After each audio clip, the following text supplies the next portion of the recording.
Hi, this is Robert joining, just doing a sound check.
Hi, everybody, this is Robert Hodges, and I'll be doing this talk. If somebody can hear me, can you just post a message in the chat just to confirm we've got sound and video, and you can see screens?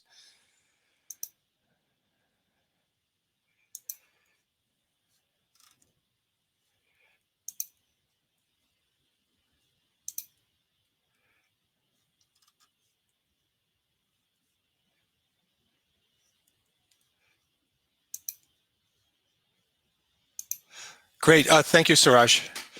Thanks, everybody. So I guess this is the first time I've used this platform. I guess I wait till the bottom of the hour and then we'll get started. So it sounds like we'll go in a minute.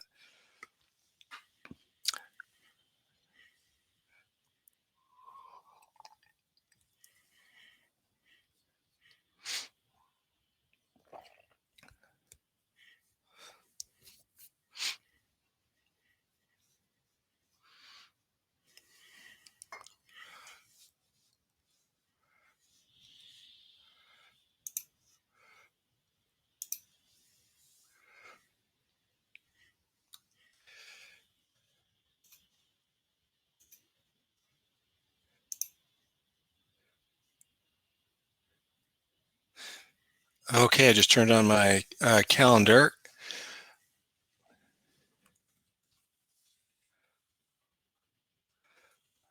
My video, sorry.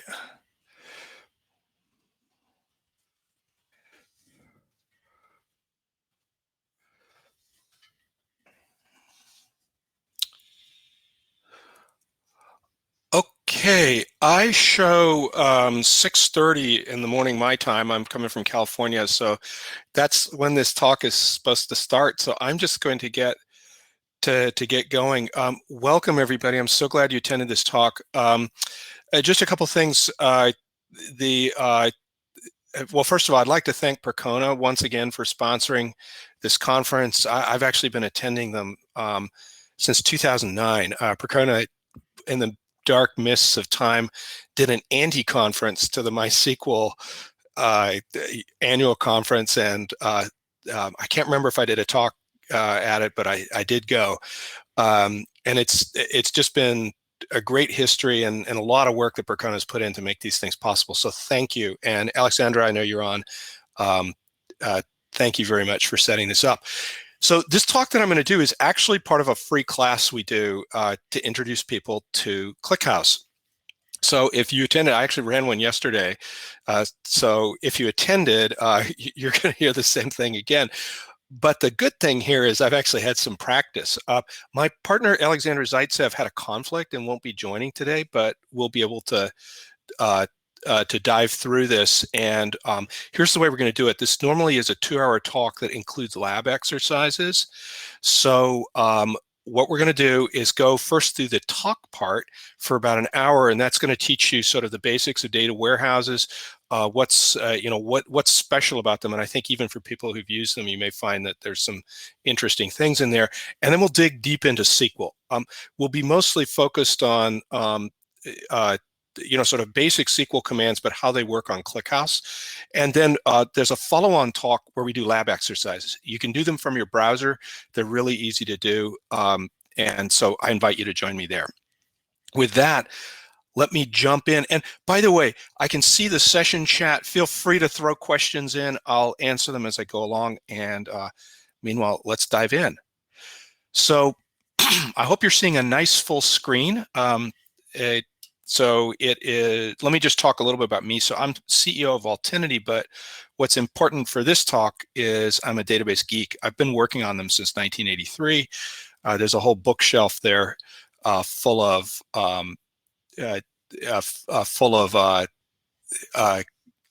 computer books of various kinds. I have one whole shelf on databases. So I like databases. I like them a lot.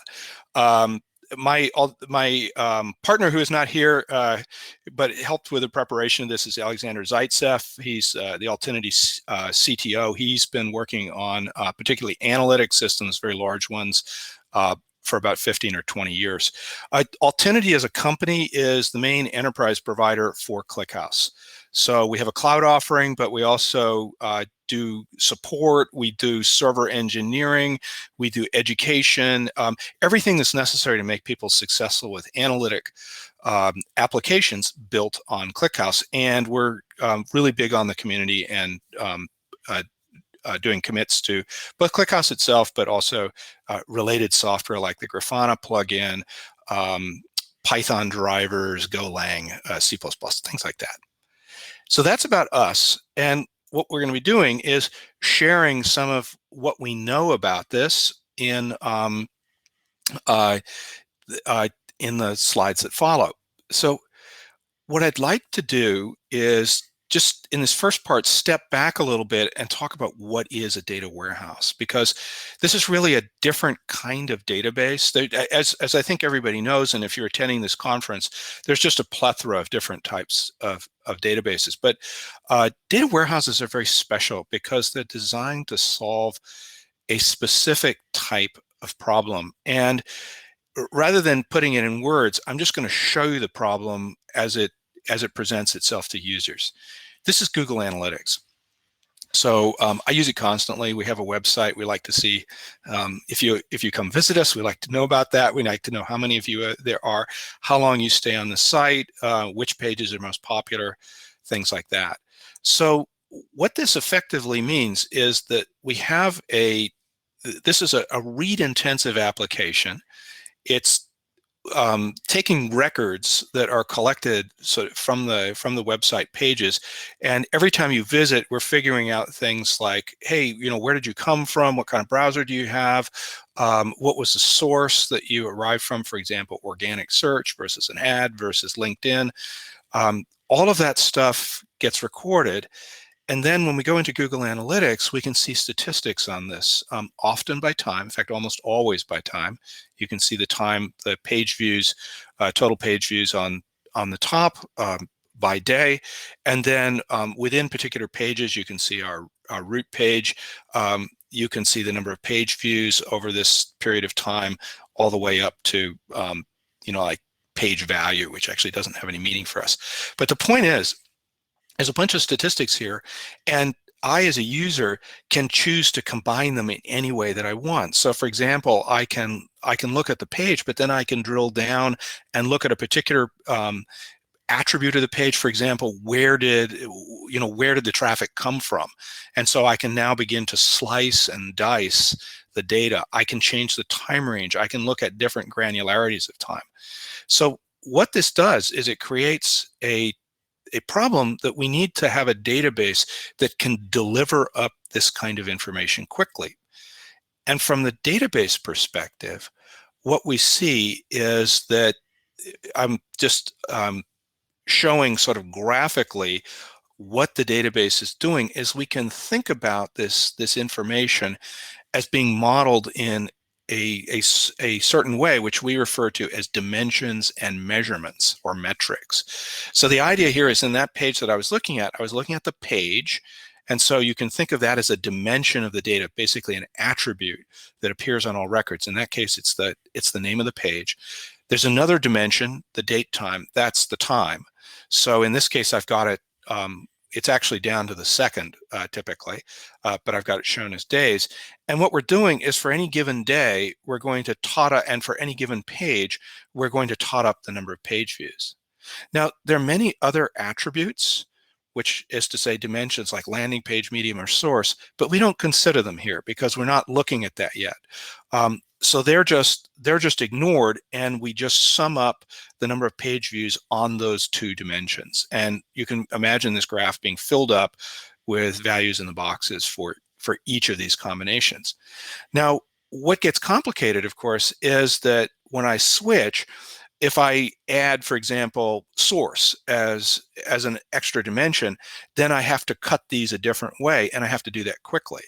So with online analytic processing, and that's what we generally call this, OLAP, we have to be able to switch between these dimensions. Moreover, we have to be able to provide these aggregates, these measurements very quickly.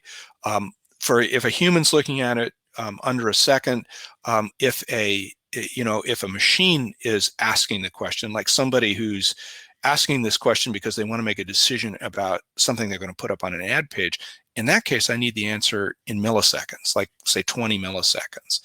So what we need is a database that can compute these aggregates on demand without necessarily knowing in advance which combination of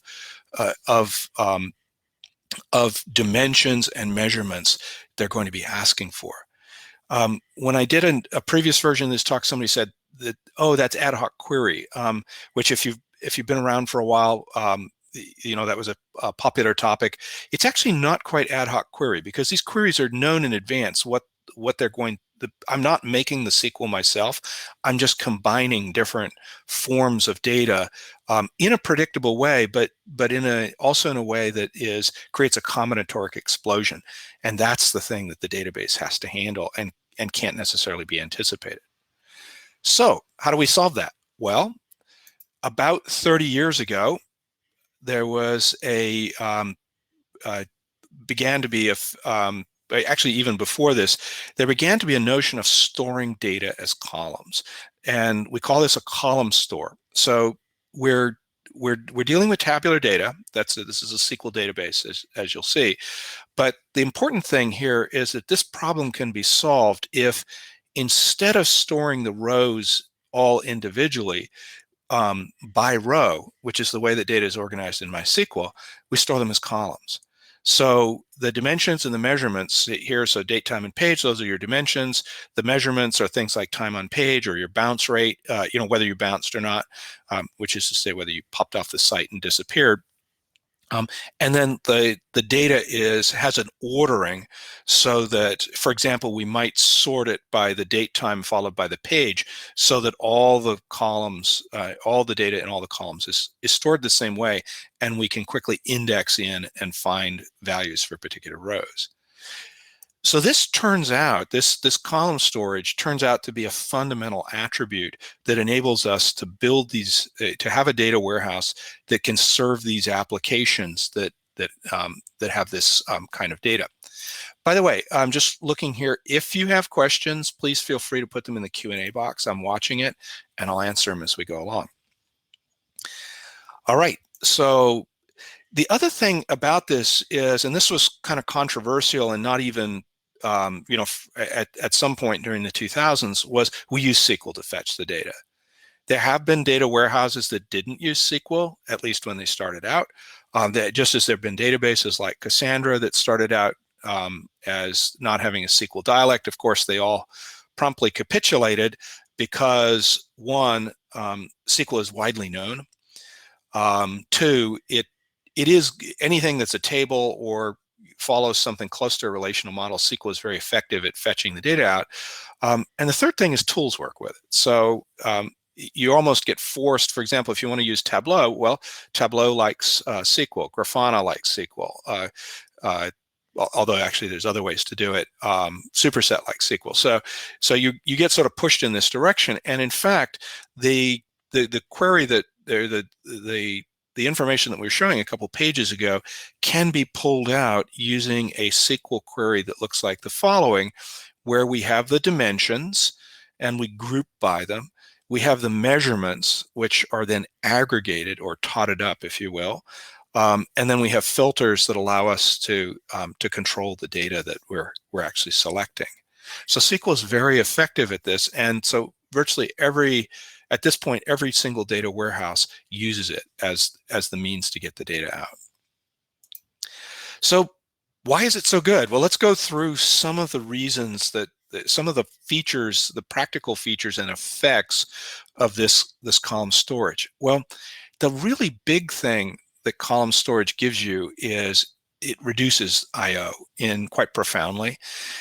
And there's just a simple, just starting straight off the bat, in that SQL example I gave, we only referred to 3 columns. So those columns are the only ones we have to read because the data are stored in columns. There's separate files for each one of them. So in effect, you only pay for the columns you read. In MySQL, if we ask this question, we would actually read all of the data in all the columns because we'd have to read each row, get the 3 things we want, and then throw away the rest. So this is an enormous. This is already an enormous efficiency gain. The second thing is the data is compressed. So even if we, even if we're reading it, excuse me, and only reading 3 rows, we actually read less than the full amount of data, and that's because of compression. And arrays in particular compress very well because you have basically this long series of data. They're all of the same type. They often, because of the way they're ordered, have further efficiencies. So for example, if I'm looking at flights at a certain airport, or I'm looking at pages in a particular session, the timestamps on those pages tend to be, for example, to be monotonically increasing as we proceed. Other things like session time may be correlated. So because of these correlations, compression works very well. And data warehouses do this in a kind of 2-phase manner.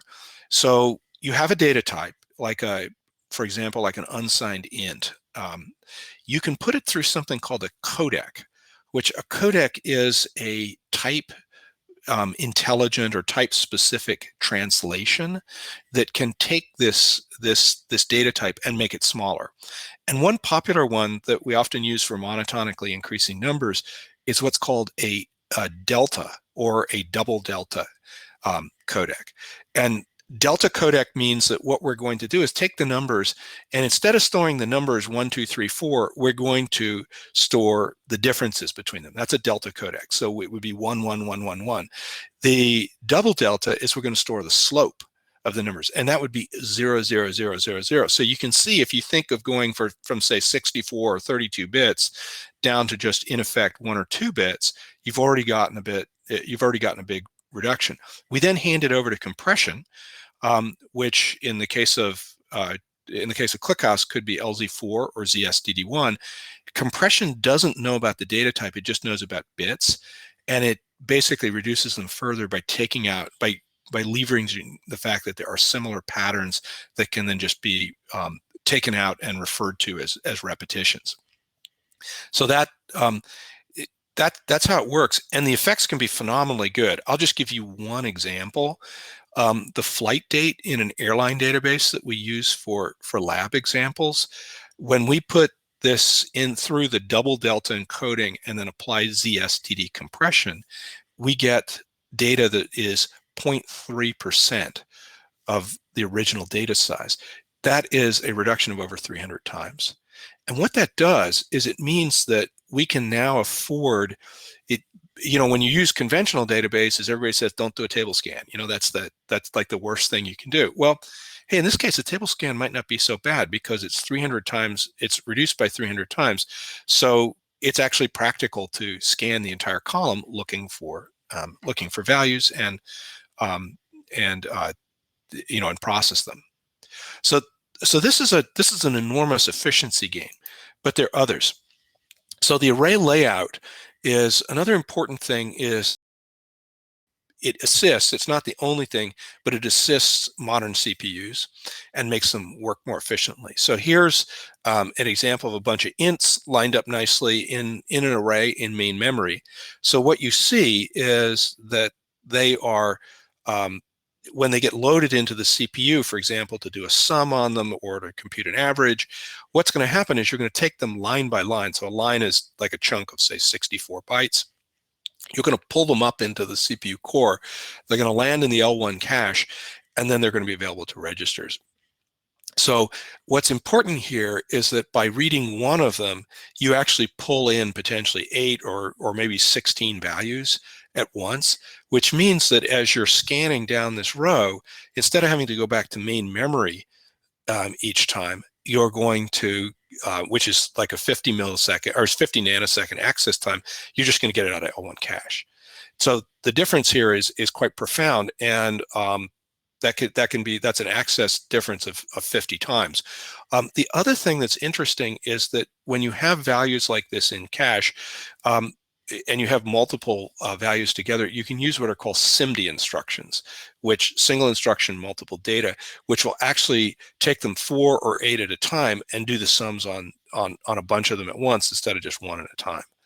So this is a simplified picture, and I don't want anybody to think this is all that's going on in CPUs, but definitely the column stores use conventional CPUs much more efficiently and result in an enormous performance gain. A further performance gain is aggregation, which is the process of totting up these measurements, distributes really well. I'll just give you a simple example. Let's say we're computing an average. Well, as probably everybody on here knows, if you've dealt with this before, one of the ways that you can deal with averages is you can break up the numbers that you're averaging into pieces, and you can compute a weighted average for each piece.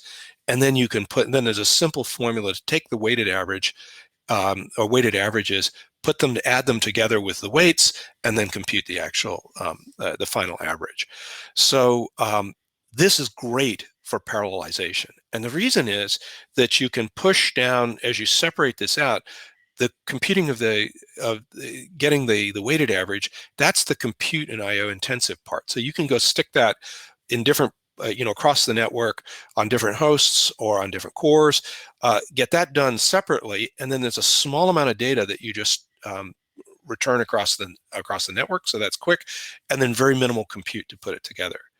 So this is an example of a problem that's the solution is we would say embarrassingly parallel, and the result is that data warehouses just parallelize like crazy. So your queries will show up. They'll typically hit an initiator host. That initiator host is going to try and farm the query. Ideally, will farm the query out to multiple hosts across the network. Each of those hosts is going to try and take this query and farm it out to as many cores as possible.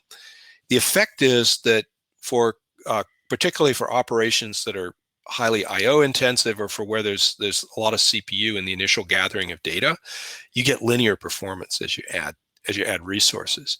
And that's what this graph on this side, on the right side, shows, where we have a single shard, in other words, a single host, going up to 4 shards or 4 hosts. And we have different examples of runs, one where where the data is from storage is actually cached on the device in the buffer cache.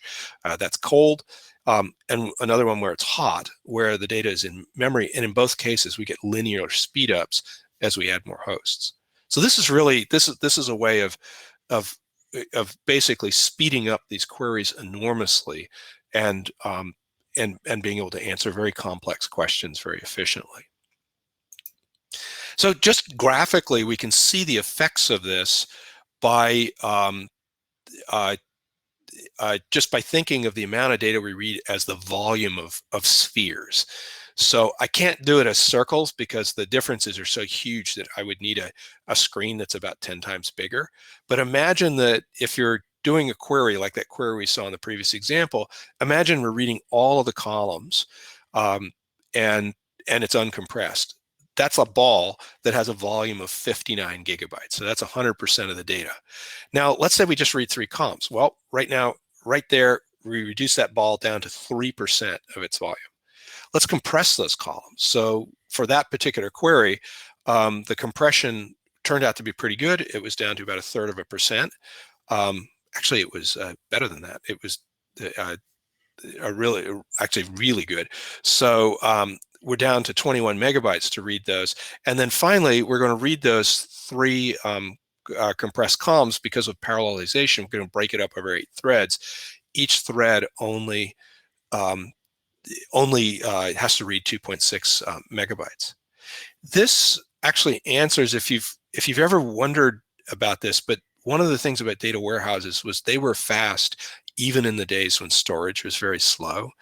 And for example, everything was on rotating disks. This is the reason they were able to be fast, because they read just a very small amount of data. So even with a slow storage device, they could return results very quickly. And that's still important today, because even now we often read storage off things like object storage, so which is relatively slow compared to, for example, SSD. So this illustrates the power of this approach. So as a result, queries are fast. That query that we were playing around with is this query I'm giving as an example is comes back in 0.2 of a second and not on particularly powerful hardware. So this is a really so this is proof that this approach works really well, and for a non-trivial amount of data. In this case, it was scanning the equivalent of 10.67 million rows. But of course, with all the optimizations, we did a lot less work than you might think up front. One final thing on data warehouses is that it's really important to understand that there's no free lunch. So column storage and also the being able to throw enormous amounts or apply as much compute as possible to parallelize things is very beneficial when you have tabular data. When the tables are very long, they can run into trillions of rows.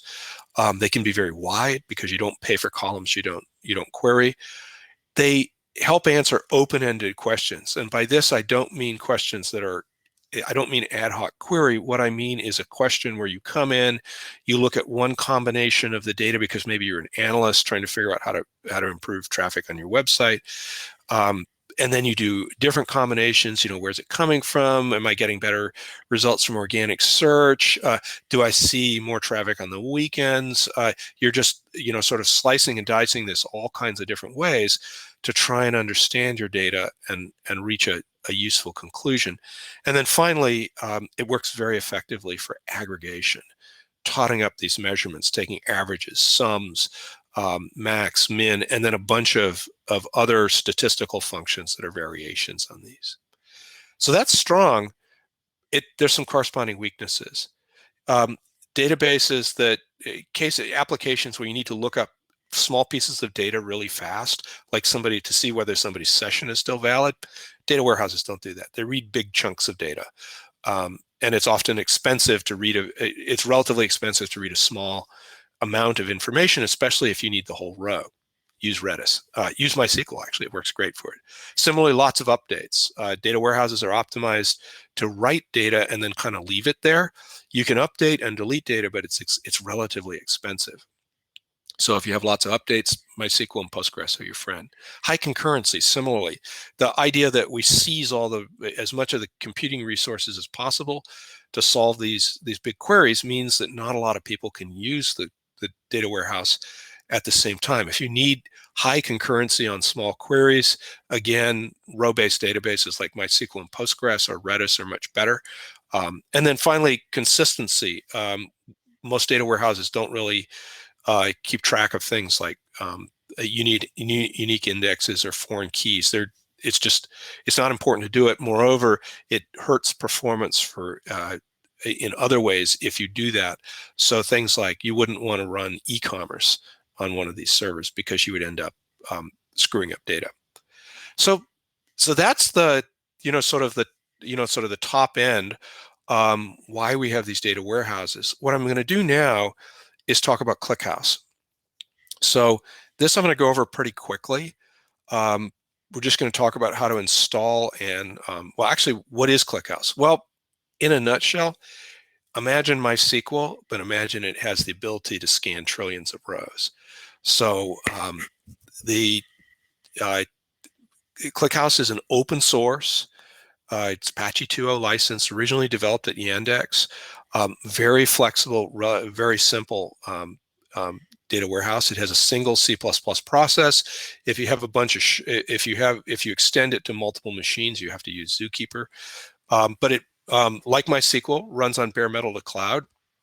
It has what's called a shared nothing architecture, where you just have a bunch of hosts on the network. They have storage that they can access. They talk to each other over the network. You can add more hosts to the cluster, and you'll get more capacity. It stores data in columns, since that's the principal way we solve these problems. It's very good at parallelization. So both all the way from parallelizing across a bunch of machines on a network down to doing what we call vectorizing, which is where we take the arrays, process them on different cores in pieces, and use these SIMD instructions to move things quickly. It scales to an enormous size. You can run it on a laptop. That's typically where I do most of my development, but it scales to clusters that run in hundreds of nodes. And those nodes can be on Kubernetes, they can be in racked equipment, they can be on VMs. ClickHouse doesn't care. It runs equally. It'll actually run on a phone if you want it to. So that's ClickHouse. How do you get it? It's easy. So it's about as hard as installing MySQL. There's a little bit of, this is an example from Ubuntu. So a little bit of the repo and add the key. But once you've got that, if you want to install it, you just say sudo apt install ClickHouse server and ClickHouse client, and then start it. This takes 60 seconds or less on Ubuntu if you have decent network connection. You can run it on Docker. So a lot of people do that. This is an example of the commands. This is, for example, if you're on Mac, this is a great way to do it. So just a couple things, because this is a database, we do adjust the U limits, because ClickHouse likes to have a lot of open files to handle all these columns. And you'll want to give it a volume to live on, so that if you, for example, reload if you upgrade the image, you don't have your data vaporized. So just a little bit of simple stuff, and then some port remapping. This again will also come down and work in about 60 seconds. Once you've got it, the favorite way to connect is the ClickHouse client. So that's the command line client. It's great. It's like the MySQL or PG or pSQL clients. These are some examples. The top one connects to a public endpoint that we provide, and the bottom one is just an example of how you would connect to ClickHouse on your laptop. It's pretty simple. There's another really nice way that we'll take advantage if you stick around for the homeworks in the next session, and that's we use the built-in web UI. So this is something where if you connect to a URL like the one shown down below, either of these, it will pop up this UI. You just enter your user and your password. um, in the boxes shown above, and then you can start entering queries. In this particular case, the demo instance, or the demo endpoint that we have, the user is demo and password demo.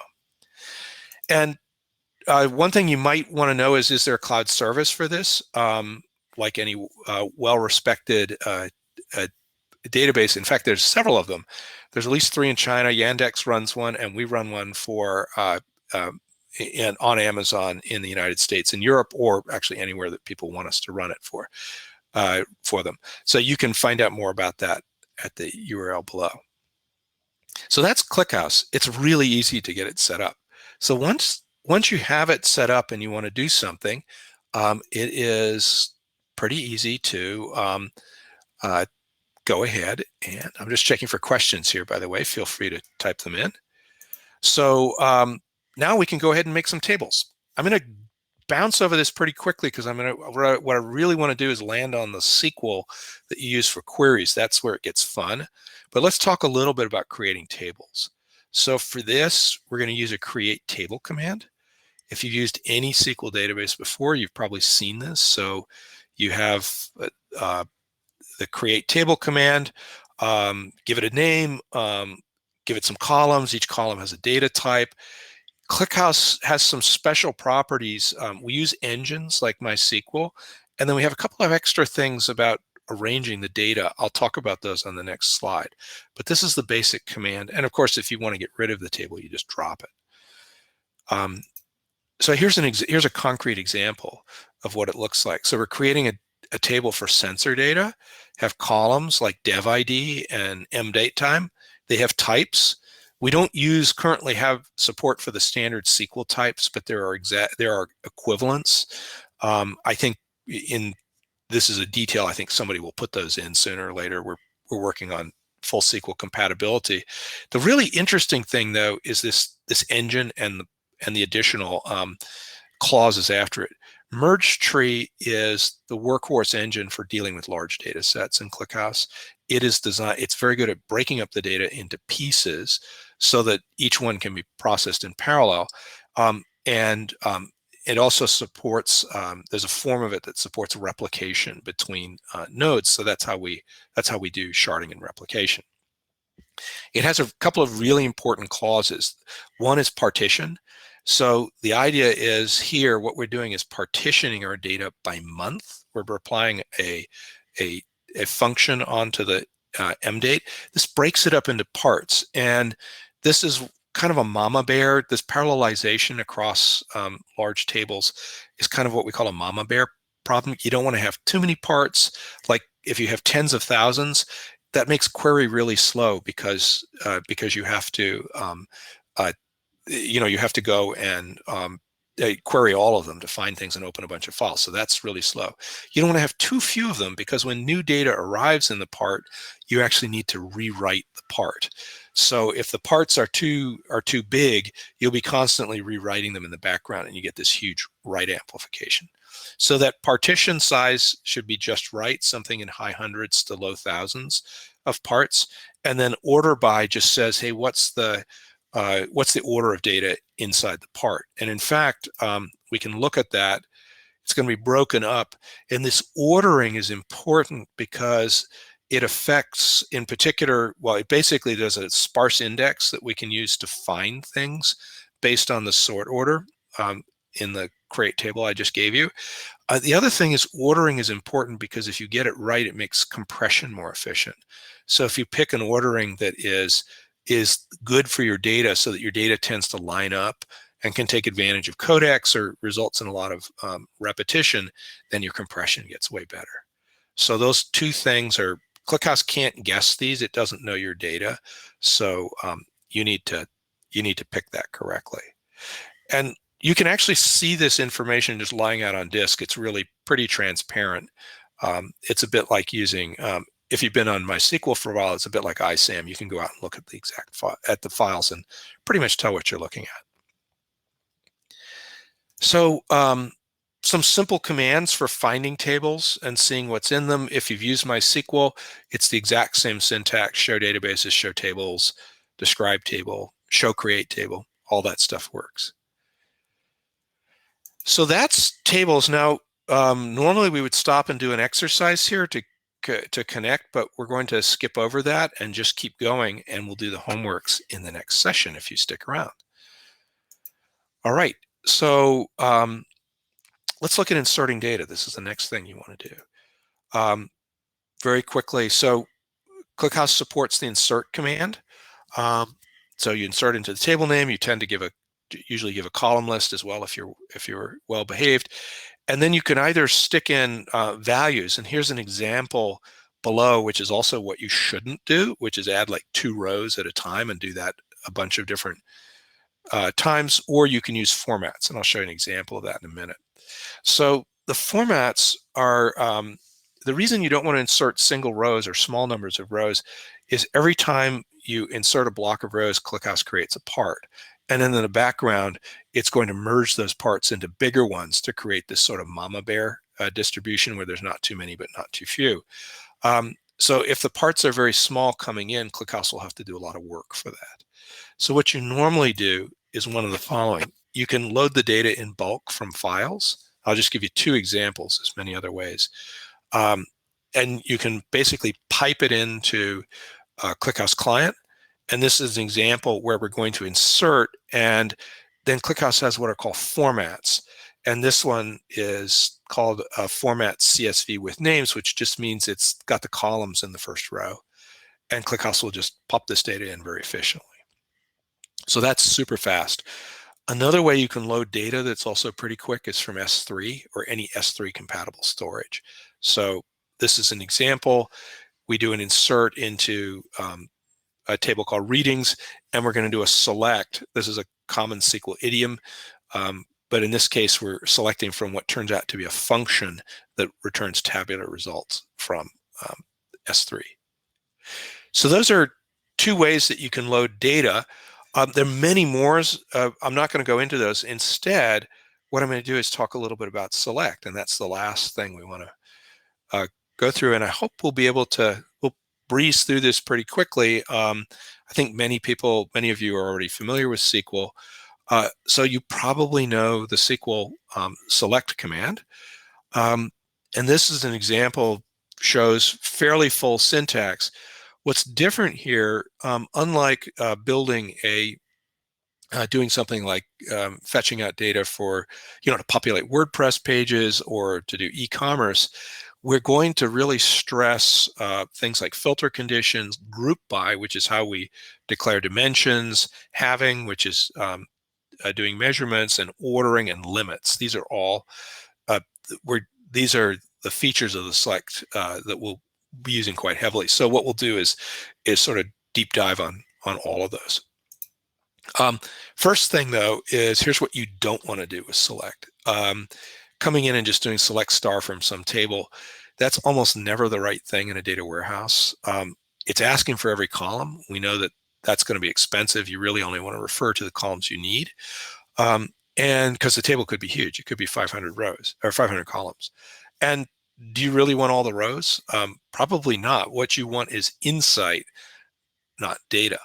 So a common query would be something more like the following, where we're trying to find how many canceled flights were there in 2017. And ClickHouse SQL in general is pretty much everything that you can do in Select in other databases, you can do in ClickHouse. So at least in the base capabilities, and for things like sophisticated things like window functions, those are actually on the way. I will not talk about those today, but they're available partially and will be fully available by the end of the year. There's also other ways to get the same, do the same thing. So this SQL example shows us with dimensions. So those are in the group by, carrier and year, measurements where we're doing aggregations, a filter where we select from a specific year, look only at data that has that's over 1% cancellations, and then use limits, order and limits. So these are very, very common. And you'll see this pattern again and again. So let's go in and look at this. So the first thing is group by. At this level, ClickHouse is entirely like just about every other database you've ever used. If you use group by, you just group by the names and then you stick them up in the query.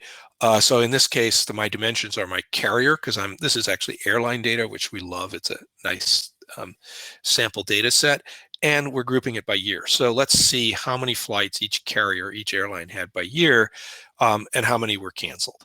So, and the key thing when you're using this, the first syntax error that everybody makes, and actually the one that I make constantly, is forgetting either things have to be dimensions, in which case they're in the group by, or they need to be some sort of aggregate, which means they need a function of some kind. And if you try and add extra columns, it will spit at you. So so that's and we'll see some examples, some twists on that in just a second.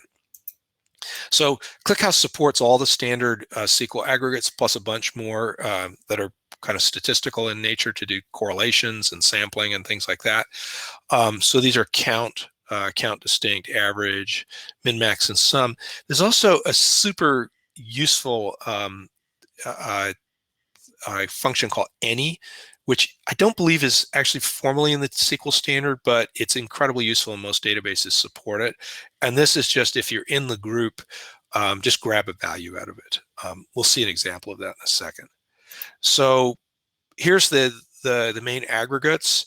For example, if we just want to do look at carriers and count their flights, and then do things like see how many unique destinations they go to, and then do some basic aggregates like average through sum on their arrival delay. These are work just as they would in most other databases. So this is pretty simple, and if you've had experience anywhere else, you'll find this very straightforward. Time, though, one thing that is kind of different in data warehouses and the data sets we deal with is time is the most important dimension. So it's not that every query has to be about time. Often it's not. But the point is that many things you look at, you're looking at variation of things over time. So we'll often have it in the queries. So this is an example of where we're taking our flights and just totting them up by month and by carrier. So we use a function that converts to flight date, or a flight date to the, reduces it to the first day of the month. And in fact, ClickHouse has a bunch of functions that are related to doing exactly this kind of transformation on time. There's three major types: date, date time, and date time 64. So these are sort of the basic types. Date time 64, actually, we implemented it at Altinity. And then there's a bunch of functions that just like, hey, what's the day of the week? What's the month number? What's the year? Reduce it to start a quarter. All kinds of things that you could use. And this is important because when you're working with BI tools like Grafana or Superset, they're going to automatically look for columns that are time valued. And when you're building time series graphs, they'll find these automatically, and they tend to have a preference for date time, which reduces to second. So this is something that you'll want to have in your queries. Anyway, you can play around with that. We give a few examples. Where clauses are another feature. Again, ClickHouse works very similarly to most databases that you've seen. So this is SQL, which I don't know about the to start of month, but let's say that leaving that out, just about everything else here would work fine in MySQL. So flight date between two dates, and you do have to convert your strings. That's a thing where I've been using SQL for 30 plus years, and this still annoys me. I have to do that. You'd think it'd be able to figure it out, but it doesn't. And then, carrier equal, not equal, destinations in some set of things. In is super well optimized in ClickHouse, and so you get very, very fast performance on these sets. So this again works pretty much as you would expect. And in fact, all the standard SQL filter syntax is supported in ClickHouse. I'm just giving a list here, and that you can look at your leisure, but it's the usual stuff. There's also another interesting thing that that ClickHouse does, which I have not seen in other databases, and that's that filter conditions can use subqueries. That's not new, but what they can do, which is really, I think is really great, is those subqueries in the end can return multiple values. And this allows you to answer a question like, how many Alaska flights serve the same cities as Southwest? So, so that means the origin and the destination matched. You can get both of those values in a single query that run and match against it using in. So that's a really cool feature. I like that a lot. It kind of reminds me of Python or Golang to be able to pass back tuples. Top N, this is a type of query that's extremely common in data warehouses. So you'll use these constantly. They're used to build things like word clouds or a list of, hey, take a database example, what are my top 10 slowest queries? So you'll see this constantly. Here's an example of what we're looking for is the top 10 airports by number of departing flights. So we're selecting the origin, that's the departure location. Grouping by origin, that's our dimension. We're going to count flights, and then we're going to order the results descending by flights. So in other words, when we get done, the top, the city or the location with the most flights will be in the first row down to the 10th. Everything else will be thrown away. This also illustrates use of this any function because we actually have some correlated values. Since things either have to be aggregates or dimensions, we have this sort of fake aggregate called any, and what it does is it just grabs a value. It grabs the first value it finds in the group and sticks it in. And because the origin city name and the origin state are correlated in the data, just because that was the way it was loaded, this allows us to print out these additional values that expand things out. So this is a very common query pattern, and this descending operator and order and limit are then going to be used constantly.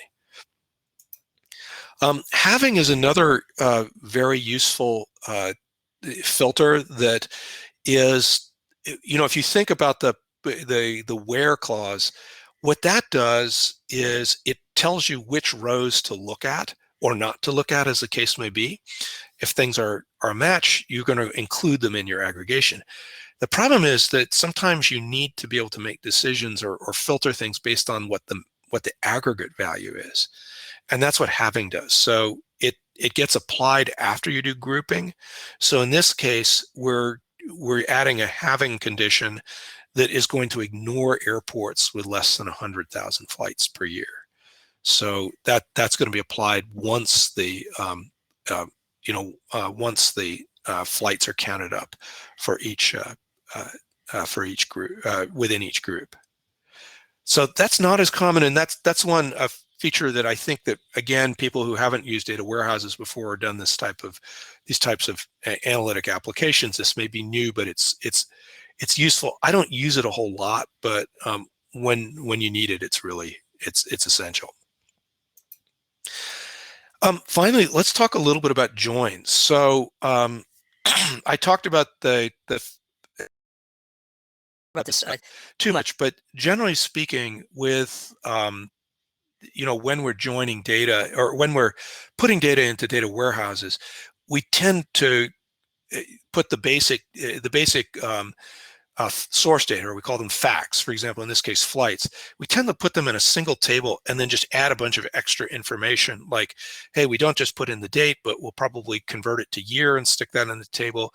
In addition to the origin, we had extra information like what's the origin city name, so on and so forth. This is denormalization.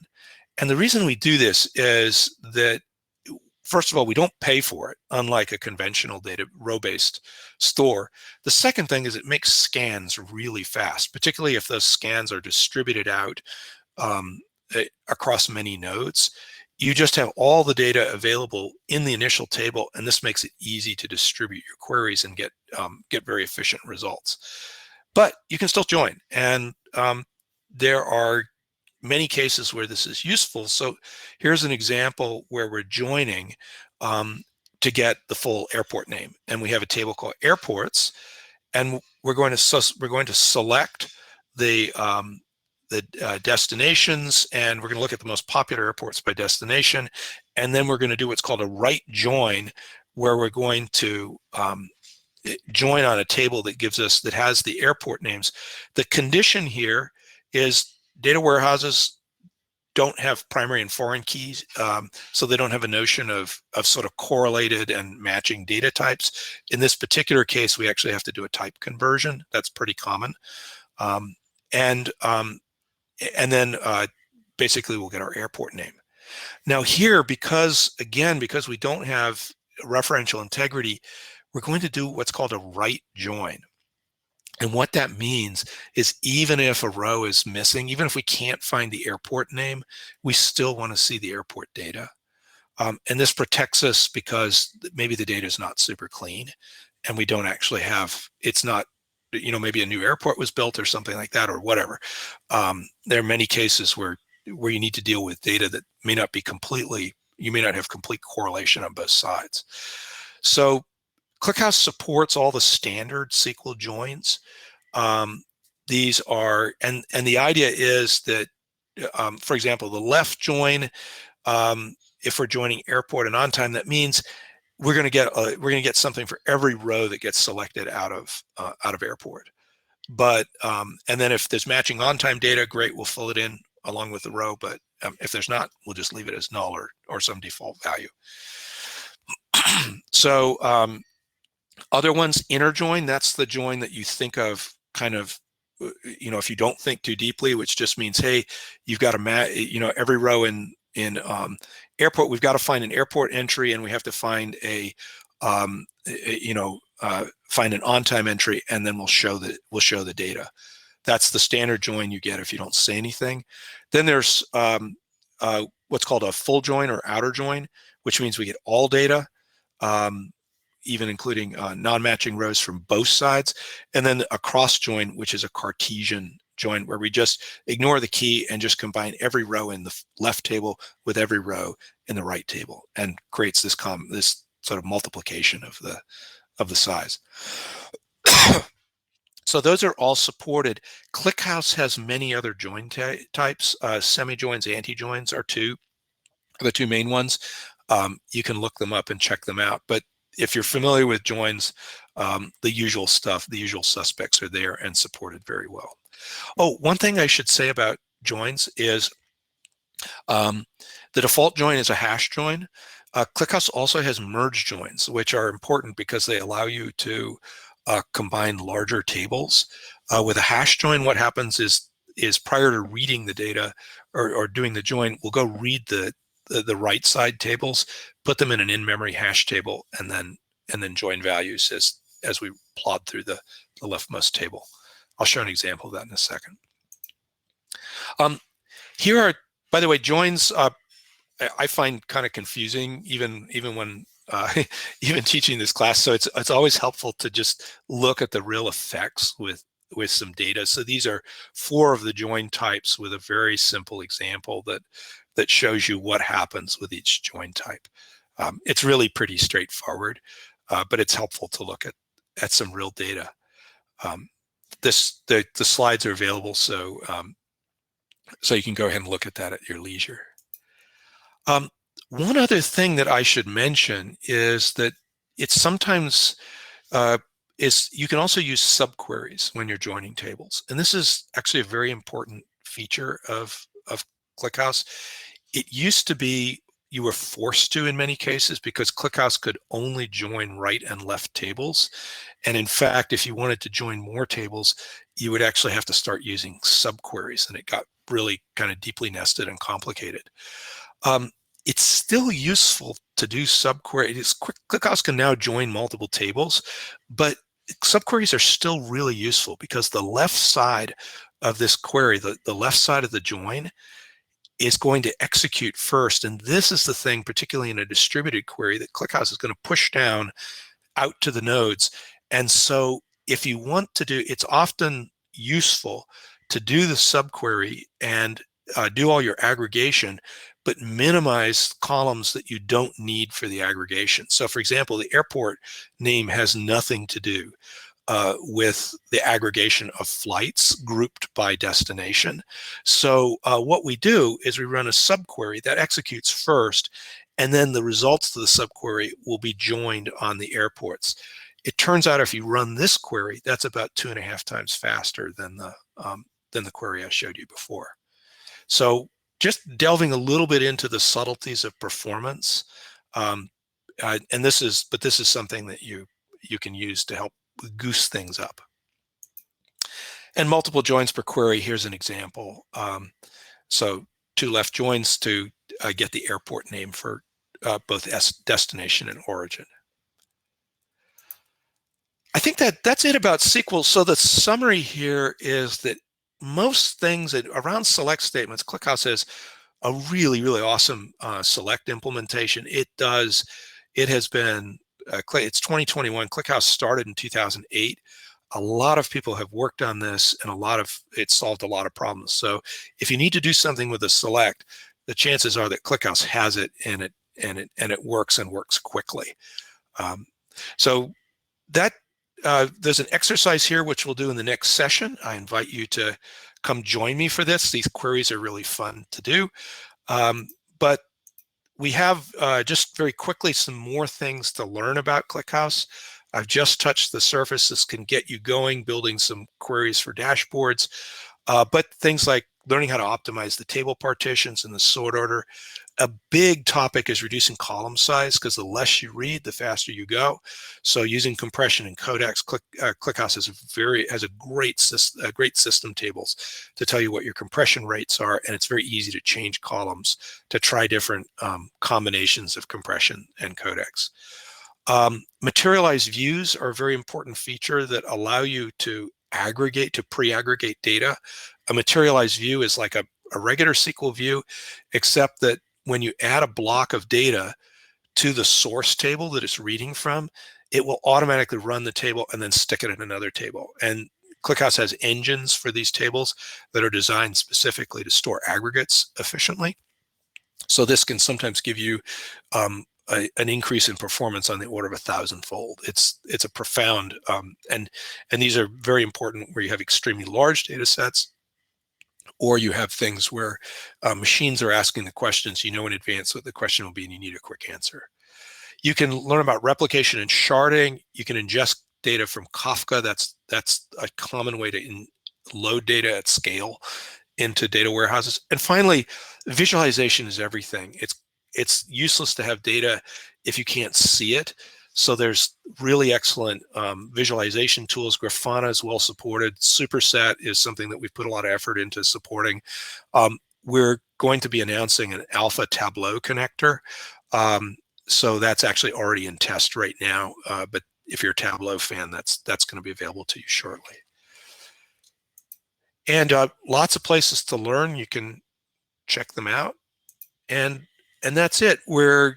We have 1 minute to go. We've gone through this talk pretty quickly, so I'm happy to answer a Q&A. In the next session that follows this one, we'll go back and do the homework exercises, so I'd like to invite you to join that. But if you are, if you want to stick around, try out some ClickHouse queries on real data. We'll use this exact airline data set.